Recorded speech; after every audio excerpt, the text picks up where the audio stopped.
Mon père m'a demandé de m'effacer, pour laisser la place à son fils préféré.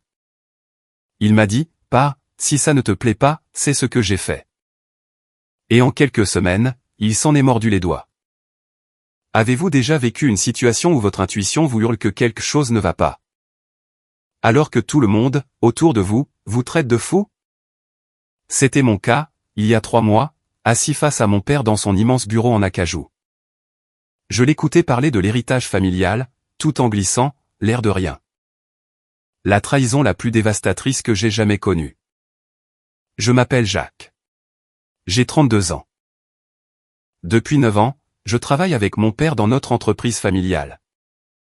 Une société de logistique de taille moyenne, qu'il a bâtie de ses propres mains, en partant de rien. Ce n'était pas un empire flamboyant, mais c'était stable, une clientèle fidèle. Des contrats solides, et une équipe dévouée. Déjà présente bien avant que je ne sache ce qu'était un manifeste de cargaison. Mon père tirait une grande fierté de sa firme, et j'étais heureux d'être son bras droit. J'ai commencé tout en bas, à porter physiquement des cartons. À assurer les tournées de nuit dans des camions délabrés. Et à répondre au téléphone à 2 heures du matin. Quand les chauffeurs manquaient leur point de contrôle. Lentement, j'ai gagné en responsabilité. D'abord la comptabilité, puis la planification logistique. Ensuite est venue la gestion. Ces 3 dernières années, c'est essentiellement moi qui dirigeais les lieux, la paie.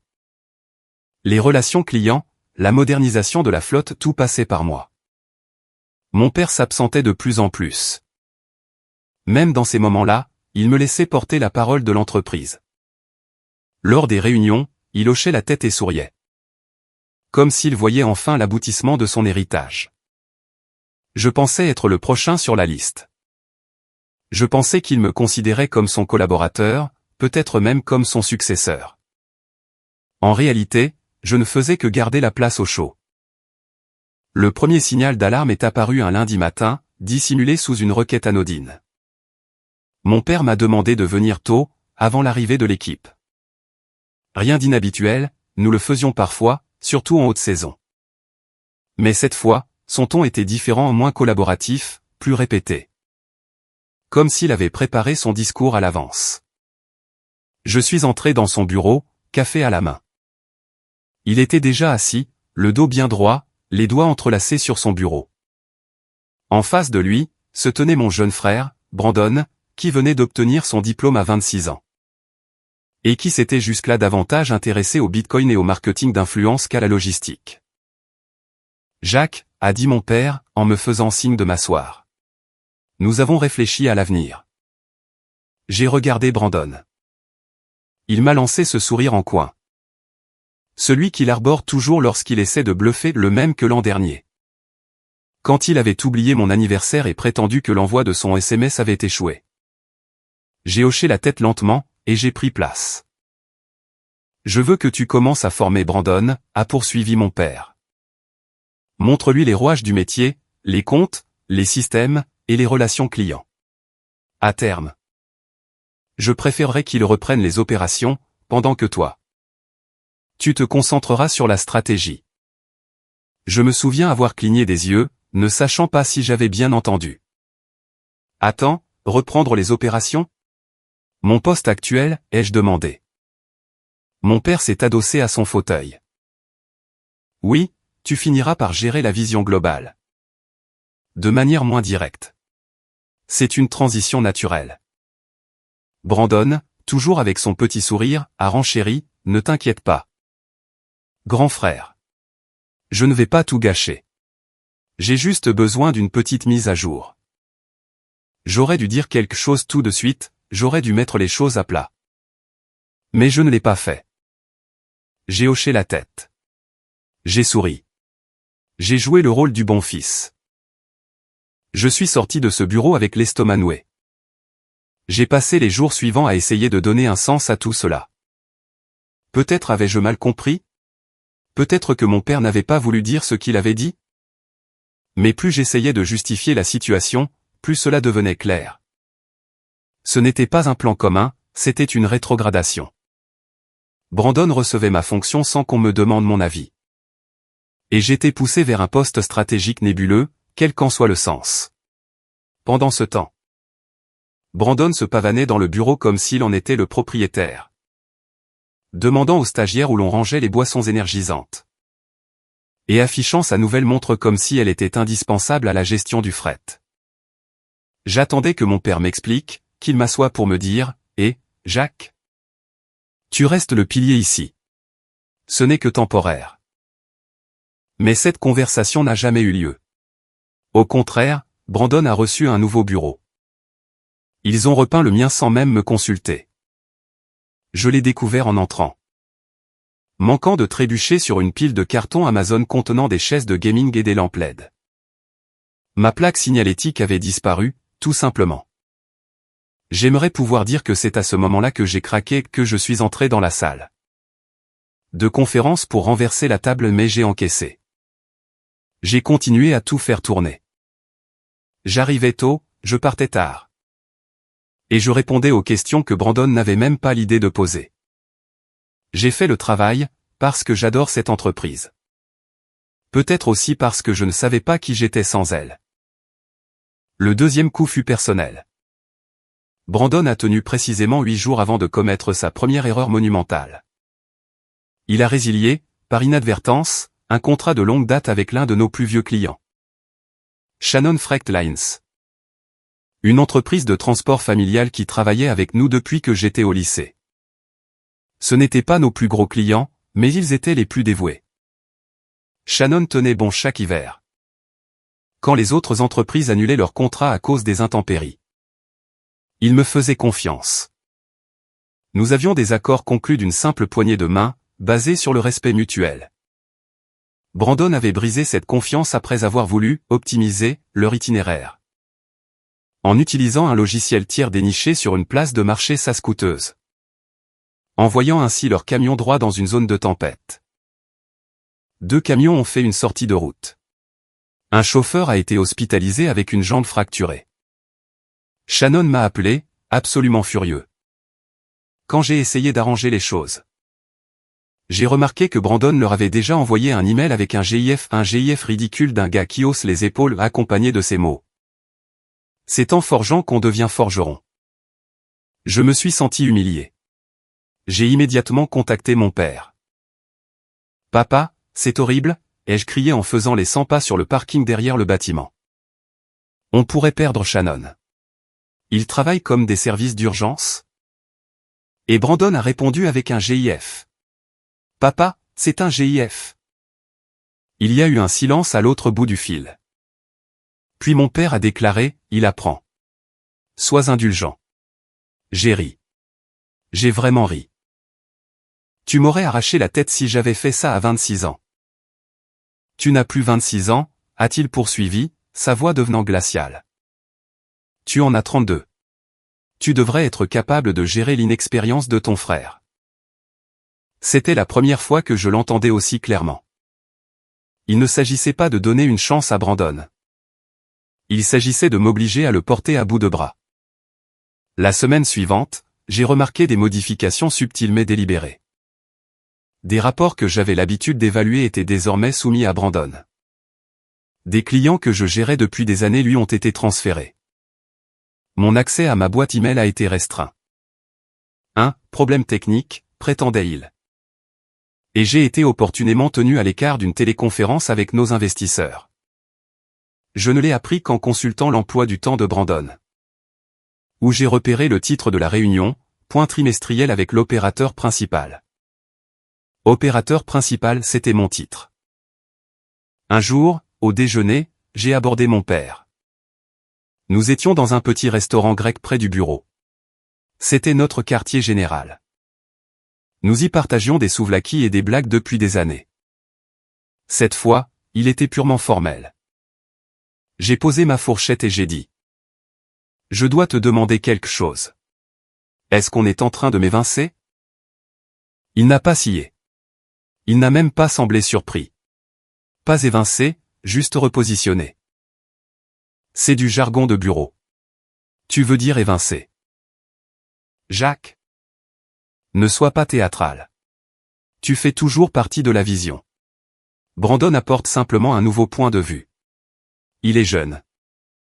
Il connaît la technologie, et les investisseurs apprécient cela. Pourtant, il ne connaît pas l'entreprise. Il ne la respecte pas.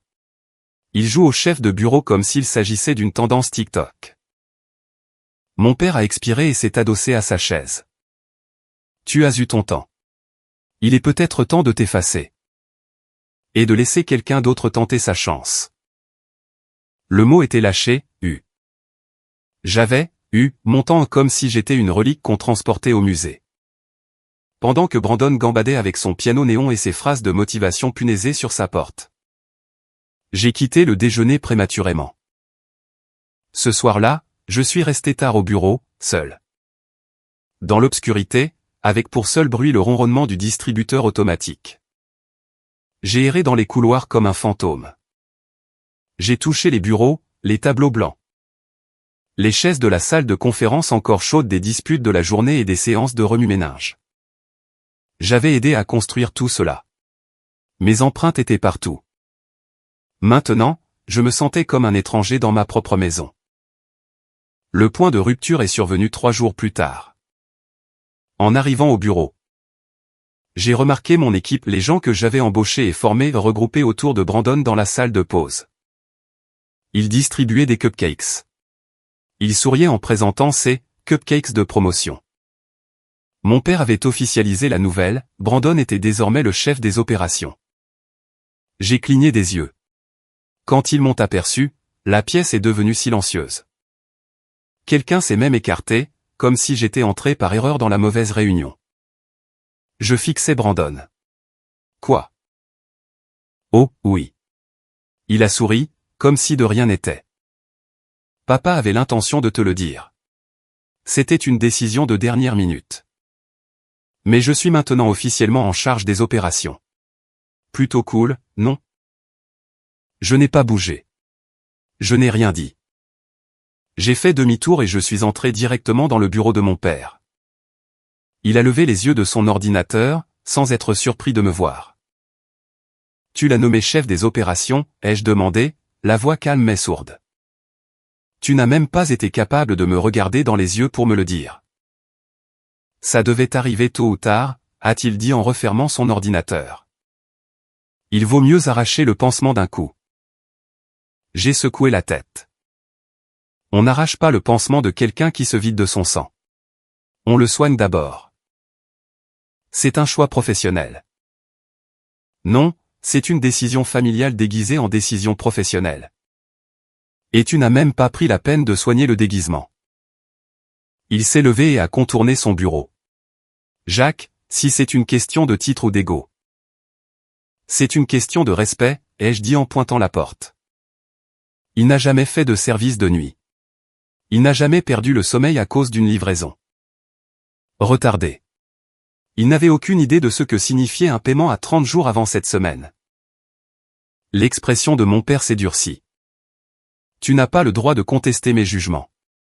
C'est mon entreprise. Tu travailles ici parce que je te l'autorise. C'était là, brutal, sans politesse. 9 ans de travail, d'engagement et de sacrifice réduits à une permission et une faveur. Alors laisse-moi te faciliter la tâche, ai-je ajouté. Mon cœur battait la chamade, mais je n'ai pas hésité. Je démissionne. Il a haussé un sourcil. Tu es sérieux? Tu as dit que j'avais eu mon temps. Très bien. Profite bien de l'avenir. Et je suis parti. Pas de sortie dramatique, pas de porte claquée, juste le silence. En sortant, l'air glacial m'a envahi. Je n'ai pas dormi cette nuit-là. Mon téléphone vibrait sans cesse. Des amis s'inquiétaient, tout comme des collègues. Brandon m'a envoyé un mème d'une personne faisant signe de la main avec la phrase « Ne te cogne pas contre la porte en sortant ». Je n'ai pas répondu. J'ai fixé le plafond jusqu'au matin, me demandant ce que je venais de faire. Et qui j'étais désormais. Mais le problème, quand on est sous-estimé ou mis de côté comme une vieille nouvelle, c'est que les gens finissent par ne plus vous surveiller. Ils s'imaginent que vous êtes hors jeu, et c'est là que vous avancez vos pions. L'entreprise ne fonctionnait pas seulement avec des tableurs et des réunions. Elle reposait sur des humains, et je savais précisément où se trouvaient les points de rupture. Le lendemain de mon départ, tout semblait figé. Il n'y avait plus de réunions, plus de notifications d'agenda. Ni Brandon diffusant des rythmes Lo-fi dans mon ancien bureau. J'étais assis à ma table de cuisine, en sweat à capuche. Fixant une tasse de café froid et un sandwich que je ne me souvenais pas avoir préparé. Ce silence était terrible. J'avais passé les 9 dernières années à me réveiller pour des urgences et des appels clients. Maintenant, j'étais chez moi, au chômage, j'allais avoir 33 ans le mois prochain. Sans plan de secours et sans aucune idée de la suite.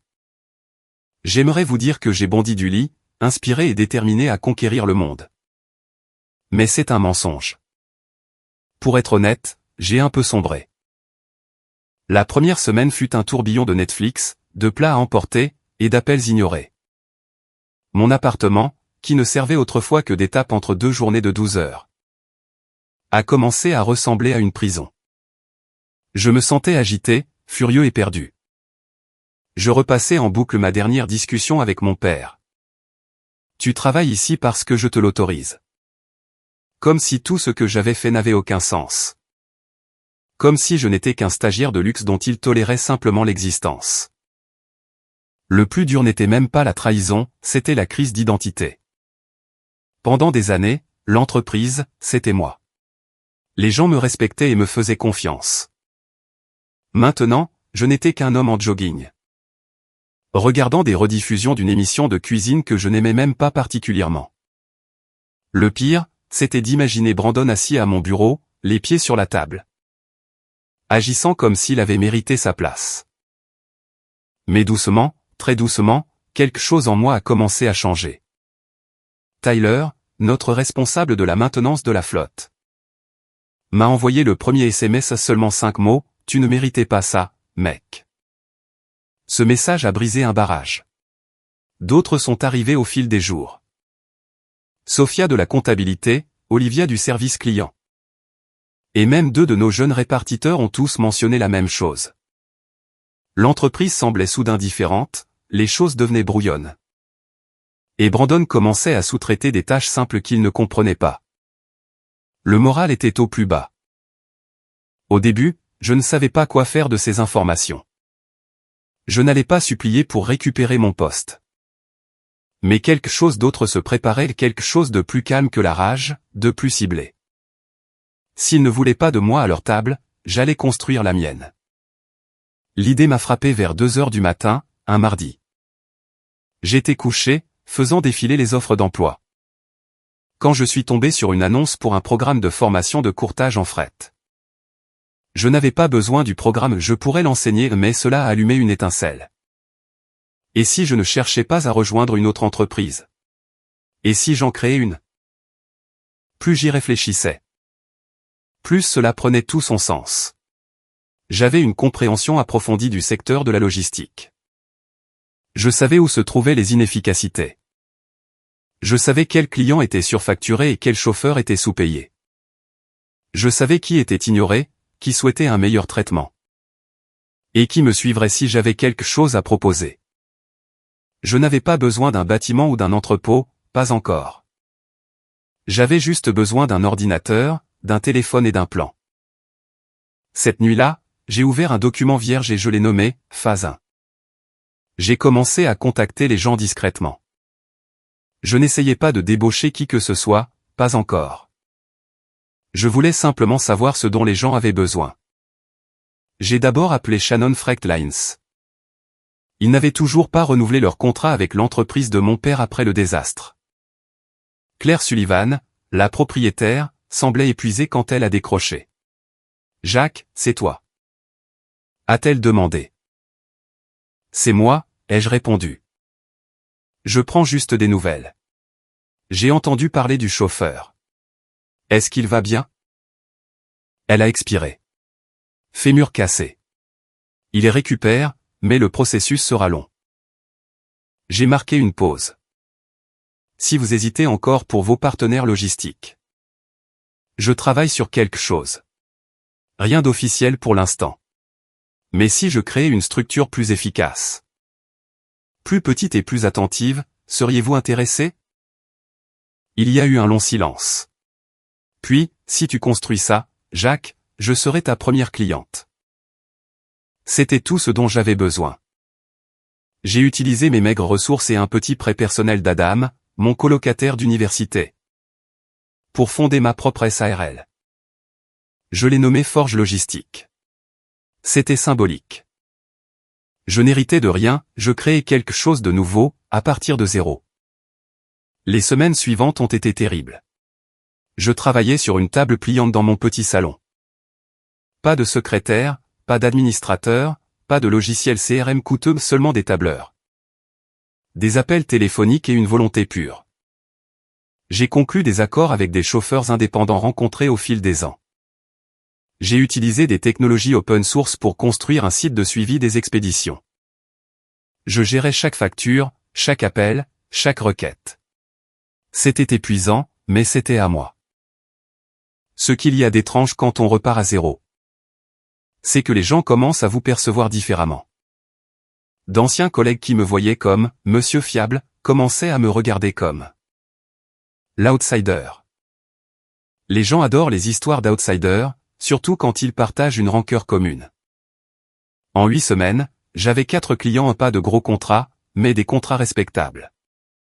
C'étaient des entreprises qui avaient été négligées sous la direction de Brandon. L'une d'elles a même partagé une conversation email où Brandon tentait d'utiliser ChatGPT pour créer un calendrier d'expédition. Pour finir avec un plan d'itinéraire totalement erroné. Je n'ai pas ri, mais j'ai enregistré une capture d'écran. Cependant, tout n'était pas rose. J'ai commis des erreurs. Un jour, j'ai oublié d'organiser le suivi d'un client et j'ai failli perdre le contrat. Un autre jour, mon Wi-Fi a coupé pendant une présentation Zoom, m'obligeant à finir mon exposé depuis le parking d'un Starbucks, sous la pluie. J'ai appris à la dure que diriger sa propre barque exigeait d'assumer l'entière responsabilité de chaque succès et de chaque revers. Mais c'était là la différence, j'étais le propriétaire. Je n'étais pas le remplaçant d'un gamin doré accro à Instagram. J'étais l'homme dans l'arène. Puis est venu le jour où j'ai revu Brandon en public pour la première fois depuis mon départ. Je sortais d'un magasin de fournitures, avec des cartouches d'encre pour mon imprimante. Quand je l'ai aperçu à l'autre bout du parking, montant dans sa nouvelle Audi. Il ne m'a pas vu, ou peut-être s'en fichait-il. Mais la façon dont il a ajusté ses lunettes de soleil de luxe avant de démarrer m'a irrité. Il croyait toujours qu'il avait gagné. J'aurais pu passer mon chemin, mais je ne l'ai pas fait. Au lieu de cela, je suis retourné à ma voiture. J'ai sorti mon carnet et j'ai commencé à dresser une liste pas de personnes, mais de systèmes défaillants. De failles et de fournisseurs que l'entreprise de mon père avait maltraités. Des clients qui étaient partis, et des chauffeurs qui avaient été lésés. Je n'allais pas les saboter, ce n'était pas mon but. L'objectif était de travailler plus dur qu'eux et de tenir plus longtemps. Car pendant que Brandon s'occupait de peaufiner sa page LinkedIn et de se pavaner dans des salons professionnels, j'étais dans les tranchées. Je reconstruisais tout, pierre par pierre. Chaque contrat que je signais, chaque email que j'écrivais et chaque kilomètre parcouru par l'un de mes chauffeurs partenaires me rapprochait d'eux. Quoi? D'un jour que je ne m'étais pas encore autorisé à imaginer. Brandon finirait par découvrir que le respect ne s'hérite pas, que la loyauté n'est pas automatique. Que l'on ne peut pas simuler le leadership avec des cupcakes et des titres non mérités. Il comprendrait qu'essayer de remplacer quelqu'un qui a construit le système, sans comprendre comment il fonctionne, conduit inévitablement à l'échec. Au 3e mois, Forge Logistique ne se contentait pas de survivre, elle prospérait. J'avais 8 clients réguliers. 2 assistants virtuels à temps partiel et un groupe soudé de chauffeurs indépendants qui appréciaient travailler avec moi. Nous n'étions pas flamboyants. Pas d'enseigne néon, pas de stylo à l'effigie de la marque, mais nous étions rapides, fiables et honnêtes. Pas de planification générée par IA, pas de même déplacé. Et pas de cadre stupide en réunion de synergie, pendant que les camions restaient à l'arrêt. J'avais des systèmes. J'avais de la discipline. Et surtout, j'avais la confiance. C'est alors que j'ai commencé à voir plus grand. Il ne s'agissait plus seulement de croissance, il s'agissait de revanche. Je ne l'avais pas prévu au début, vraiment pas. Pendant les 2 premiers mois, j'étais trop occupé à lancer Forge. J'étais en mode survie, essayant de me prouver que je n'étais pas fou d'être parti. Mais le succès a une façon étrange de clarifier la vision. Et à mesure que le tumulte s'apaisait, je ne voyais plus que les fissures apparaissant dans l'empire que j'avais autrefois servi. Cela a commencé par des rumeurs et des potins de mes anciens collègues qui prenaient encore des nouvelles de temps en temps. Brandon prenait des raccourcis et sous-traitait trop. Il avait recruté un responsable des réseaux sociaux avant même de mettre à jour le vieux système de suivi des expéditions. L'un des chauffeurs m'a raconté qu'il avait dû payer lui-même son essence. Car l'équipe de Brandon n'avait pas les documents nécessaires pour le remboursement. Mais la véritable opportunité s'est présentée 3 semaines plus tard. Je déjeunais avec Sophia, une légende de la comptabilité, vive comme un scalpel. Et l'une des rares personnes de l'ancienne entreprise en qui j'avais encore confiance. Nous étions restés en contact. Elle n'avait pas pris parti quand je suis parti. Mais elle n'avait pas peur de dire que Brandon était un chiot essayant de gérer une ferme. Nous nous sommes retrouvés dans un petit restaurant de ramen. Elle semblait fatiguée et anxieuse d'une manière que je n'avais jamais vue. « Ça va mal ?» a-t-elle expliqué, me laissant à peine le temps de m'asseoir. Et quand je dis mal, c'est vraiment mal. J'ai haussé un sourcil. Pire que la catastrophe de Shannon Frecht Lines. Elle n'a pas ri. Cela m'a inquiété. Ils ont perdu 2 contrats majeurs la semaine dernière. L'un d'eux était Bearwood Construction.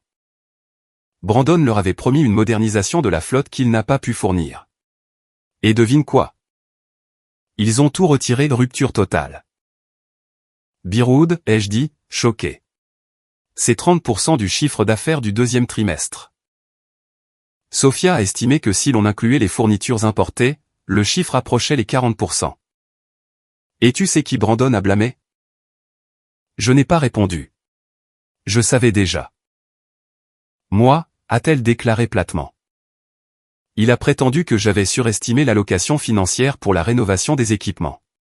Peu importe que je l'ai prévenu 3 fois par écrit. Il a transféré les emails à ton père. Mais il a effacé les mises en garde. Je l'ai regardé, stupéfait. Il a modifié tes emails? Elle a hoché la tête. Et ton père l'a cru. Du moins, il a fait semblant. C'est là que j'ai compris. Ils n'étaient pas seulement dépassés, ils étaient désespérés. Ce soir-là, je suis resté à mon bureau pendant des heures. Fixant un tableur, pas un document financier, mais une liste d'individus. De tendances et de points de pression. Il était temps de cesser de survivre. Il était temps de frapper, mais pas n'importe comment. Si je devais faire tomber l'empire qui m'avait rejeté, je devais être intelligent et chirurgical. J'ai donc commencé à préparer le terrain. La première étape était l'information. J'avais déjà un réseau fiable. Les anciens clients, les anciens collègues. Et même les fournisseurs en avaient assez de L, énergie d'influenceur, de Brandon. Comme l'avait dit un prestataire. Mais il me fallait plus que des plaintes, il me fallait un levier. J'ai donc contacté Marco. Marco était l'administrateur système en chef de l'entreprise depuis plus d'1 décennie. Le genre de gars discret qui porte toujours le même sweat à capuche gris. Il était aussi sous-payé et presque invisible pour la nouvelle direction. Je l'avais toujours traité avec respect, lui apportant du café pendant les pannes de serveur. Nous n'étions pas proches, mais il y avait de la confiance. Je l'ai rencontré dans un pub sombre un jeudi soir. J'ai entendu dire que tu volais de tes propres ailes désormais. A-t-il remarqué en sirotant son whisky.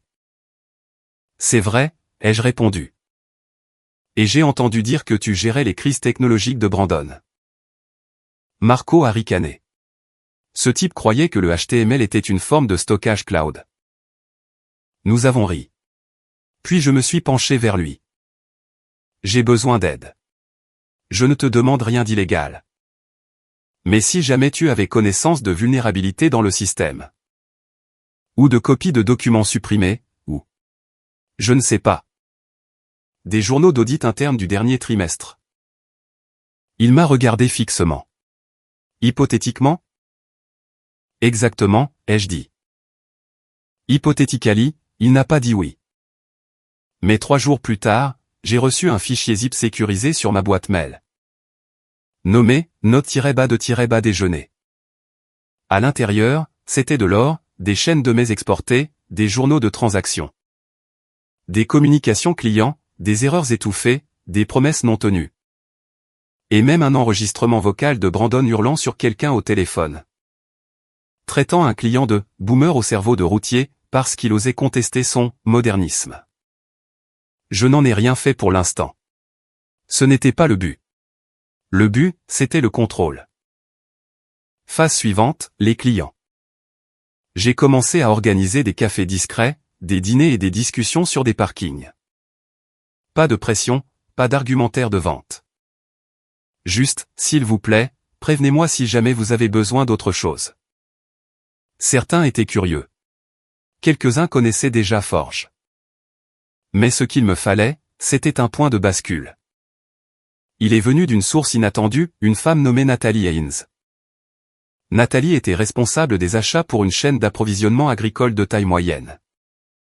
Elle était directe, agressive et allergique au baratin d'entreprise. Nous avions eu un désaccord autrefois, mais nous l'avions réglé proprement, ce qu'elle respectait. Elle m'a appelé à l'improviste. « J'ai entendu dire que tu n'étais pas mort », a-t-elle dit. « Pas encore », ai-je répondu. « J'essaie de rester en vie. »« J'ai un souci », a-t-elle ajouté. « Ton frère m'a promis une livraison sous 3 jours pour de l'alimentation animale. Ça en a pris 6. Puis il a eu l'audace de suggérer que nous devions ajuster nos attentes. Car il était en train de changer le paradigme. Qu'est-ce que ça veut dire exactement? Ça signifie qu'il se noie, ai-je expliqué. Et il fait semblant de croire que c'est une performance artistique. Elle a ri. Puis, sans hésiter. Envoie-moi tes tarifs. Si tu peux promettre une livraison en 5 jours au moins. On travaille ensemble. C'était la faille dont j'avais besoin. J'ai tout mis en œuvre pour elle réussissant chaque livraison. Assurant des suivis réguliers et des mises à jour personnalisées. Nathalie a été impressionnée et elle avait des relations. En 3 semaines, 3 de ses contacts dans l'industrie m'ont appelé. Tous racontaient la même chose. Tout le monde avait soif de quelque chose de mieux. Le mot a commencé à circuler. Brandon ne l'a pas remarqué au début. Il était trop occupé à poster des citations encourageantes sur LinkedIn et à organiser des tournois de ping-pong d'entreprise. Mais mon père, lui, l'a remarqué. Je le sais parce qu'il m'a appelé de nulle part. Jacques, a-t-il dit prudemment. J'entends dire que tu travailles avec plusieurs de nos clients. Ce ne sont pas tes clients, ai-je expliqué calmement. Ce sont des clients, tout court. Ils vont là où se trouve le service. Il y a eu un silence. Tu comprends que ce n'est pas un jeu.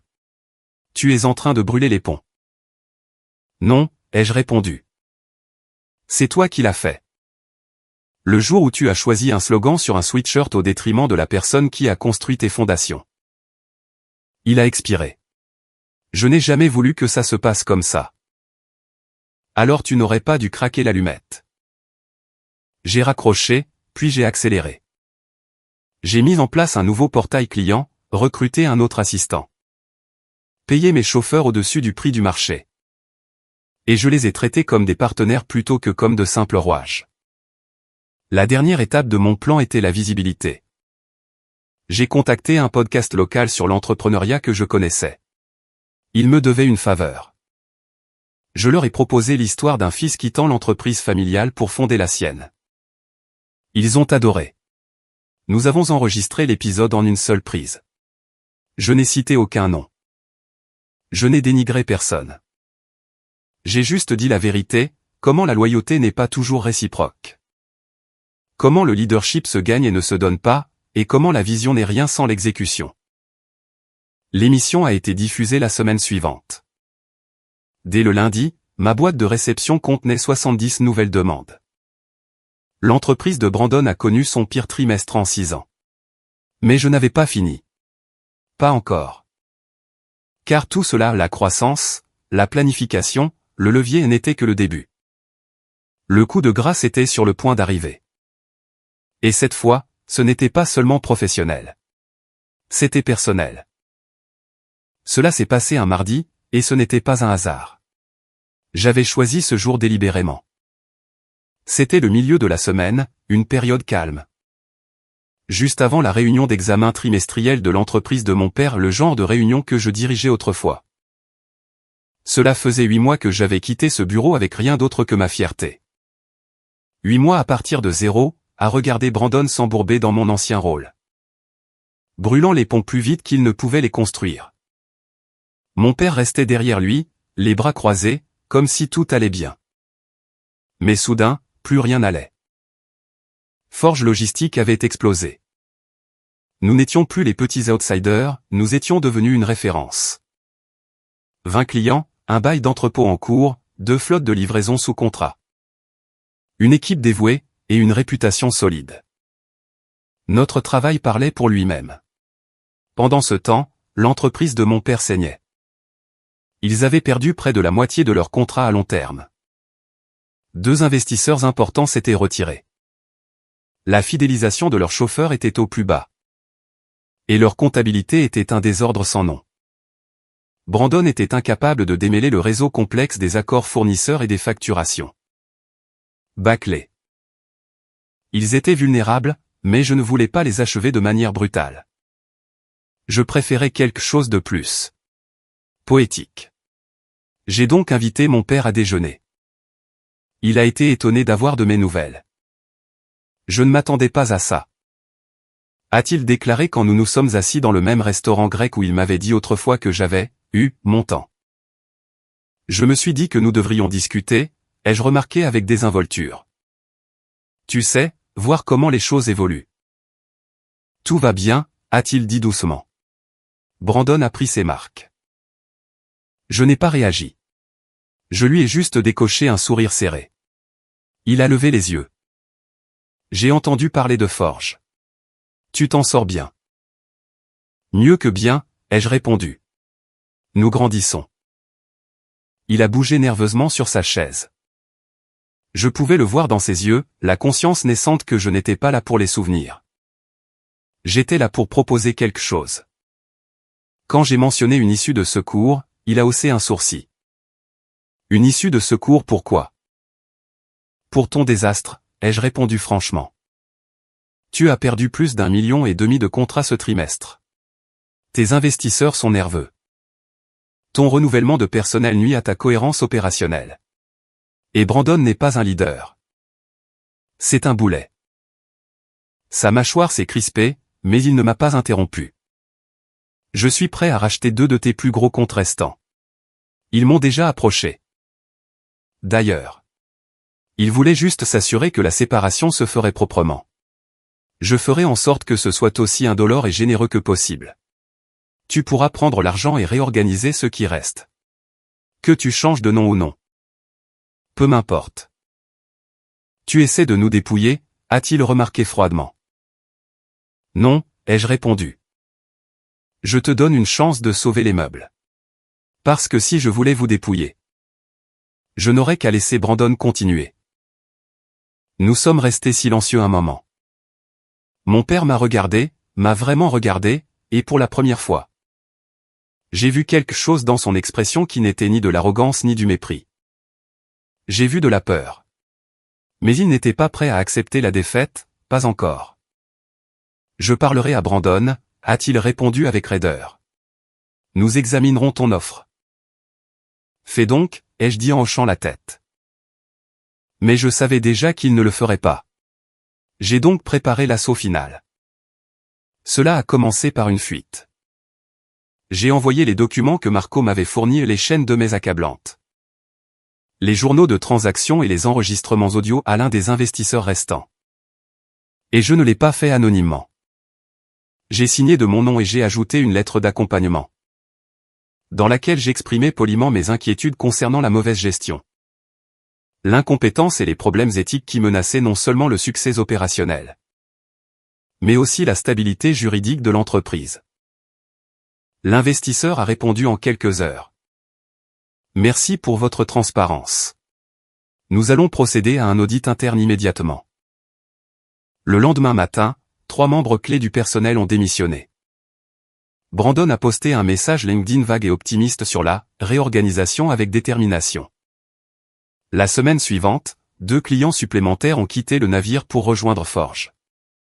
Puis vint la réunion du conseil d'administration. Je n'étais pas invité, et je n'avais pas besoin de l'être. Sophia, elle, y était. Elle m'a envoyé un SMS une fois la réunion terminée. C'est fini. Il retire Brandon des opérations. Le conseil a voté à 4 contre 1. J'ai fixé le message pendant longtemps non pas parce que j'étais surpris, mais à cause de cette unique personne qui avait continué à voter pour Brandon. Mon père était resté solidaire du navire, même s'il coulait déjà. Mais Brandon n'est pas parti en silence. 3 jours plus tard, il a débarqué dans mes bureaux. Il est entré comme un personnage de comédie, le visage rouge, vibrant de rage. Mon équipe s'est arrêtée net, surprise par l'interruption. Je me suis levé calmement, je lui ai fait signe d'entrer dans le couloir. Puis j'ai refermé la porte vitrée derrière nous. « Tu crois que tu as gagné ?» a-t-il hurlé. « Tu crois que tout ça est à toi, maintenant ?» En le regardant, tout ce que je voyais. C'était un gamin qui se noyait dans une piscine où il n'avait jamais appris à nager. Je n'ai pas à le croire, ai-je dit. Je l'ai construit. Tu as essayé de jouer au fondateur et tu as été enterré en 8 mois. Ce n'est pas une question de gagner ou de perdre. C'est juste la réalité. Tu m'as saboté. Non, ai-je dit doucement. Tu t'es saboté tout seul. J'ai juste arrêté de te sauver. Il a ouvert la bouche pour répondre, mais je me suis détourné et je suis parti, le laissant là. Debout, dans un silence lourd de défaite. Après cela, les répercussions ne se sont pas fait attendre. Les résultats de l'audit ont été rendus publics en 1 mois. Les investisseurs ont poursuivi pour tromperie. Les clients ont demandé des remboursements. Les fournisseurs ont coupé les ponts. Mon père a tenté de reprendre le contrôle, mais les dégâts étaient irréversibles. Ils ont vendu tout ce qu'ils pouvaient, réduit le personnel au strict minimum. Et l'entreprise a fermé ses portes 3 mois plus tard. Il n'y a eu ni communiqué de presse ni gros titres, juste le silence. Là où une entreprise existait, il n'y avait plus qu'un fantôme. Je n'ai pas dansé sur leur tombe, je n'ai pas posté de messages critiques sur les réseaux sociaux. Et je ne me suis pas vanté en interview. Ce n'était pas le but. L'objectif était la clarté, la liberté et la vérité. Un soir, j'étais assis dans mon nouveau bureau, un vrai bureau cette fois, pas une table pliante. J'entendais mon équipe rire à l'extérieur, partageant des boissons et des histoires. Mon tableau blanc était couvert d'idées. De plans d'expansion et de noms de clients que j'avais travaillé dur pour obtenir. Mon téléphone a vibré. C'était un message de mon père. Je ne savais pas comment lâcher prise. Tu avais raison. Je n'étais simplement pas prêt à l'admettre. J'ai regardé le message un instant. Puis j'ai retourné le téléphone face contre table, je me suis adossé à ma chaise, et j'ai souri. Je n'avais plus besoin de son approbation. Il a son héritage désormais, moi j'ai le mien, et je l'ai construit de mes propres mains.